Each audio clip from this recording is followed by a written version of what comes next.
ایک خوبصورت جوان مسجد کے پاس کھڑا ہوا اس طرح رو رہا ہے جیسے اس کی ماں مر گئی ہو۔ وہ چاہتا ہے آپ سے ملاقات کرے۔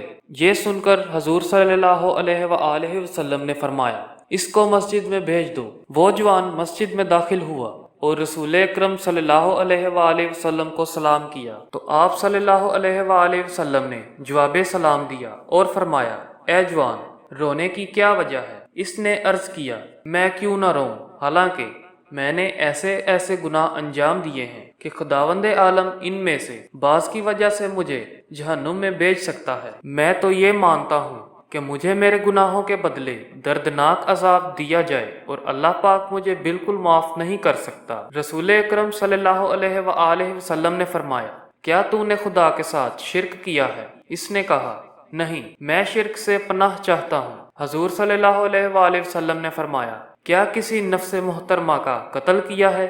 اس نے کہا، نہیں۔ آپ نے فرمایا، خدا تیرے گناہوں کو بخش دے گا اگرچہ بڑے بڑے پہاڑوں کے برابر ہی کیوں نہ ہوں۔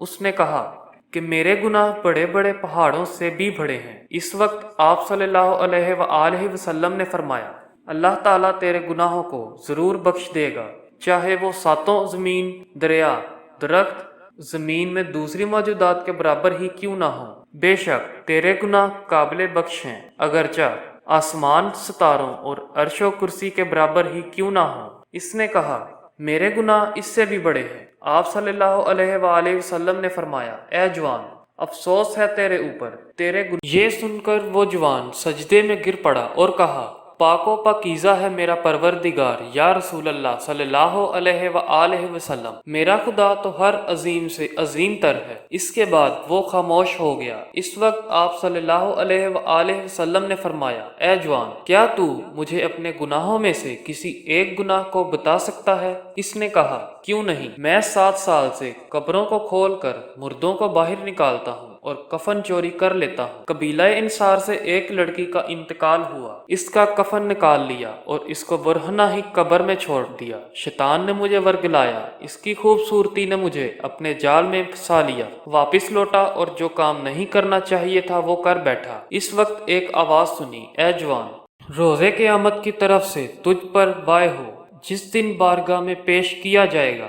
تو نے مجھے مردوں کے درمیان برہنہ کر دیا ہے، مجھے قبر سے نکالا، میرا کفن لے چلا اور مجھے جنابت کی حالت میں چھوڑ دیا، اور روز قیامت اسی حالت میں محشر بھی جاؤں گی۔ وائے ہو تجھ پر آتش جہنم کی۔ یہ سن کر آپ صلی اللہ علیہ وآلہ وسلم نے فرمایا، آپ صلی اللہ علیہ وآلہ وسلم نے بلند آواز میں پکارا، اے فاسق، یہاں سے دور چلا جا، میں ڈرتا ہوں کہ تیرے عذاب میں بھی جل جاؤں۔ تو آتش جہنم سے کتنا نزدیک ہے۔ وہ شخص مسجد سے باہر نکلا اور شہر سے باہر پکارتا جاتا تھا، اللہ پاک، یہ بھولا ہوا تیرا بندہ ہے، میرے گناہوں کو بھی جانتا ہے۔ توبہ کے لیے تیرے پیغمبر صلی اللہ علیہ وآلہ وسلم کے پاس گیا تھا، لیکن اس نے مجھے دور کر دیا ہے۔ تجھے تیری عزت و جلال اور سلطنت کا واسطہ کہ مجھے نا امید نہ کر۔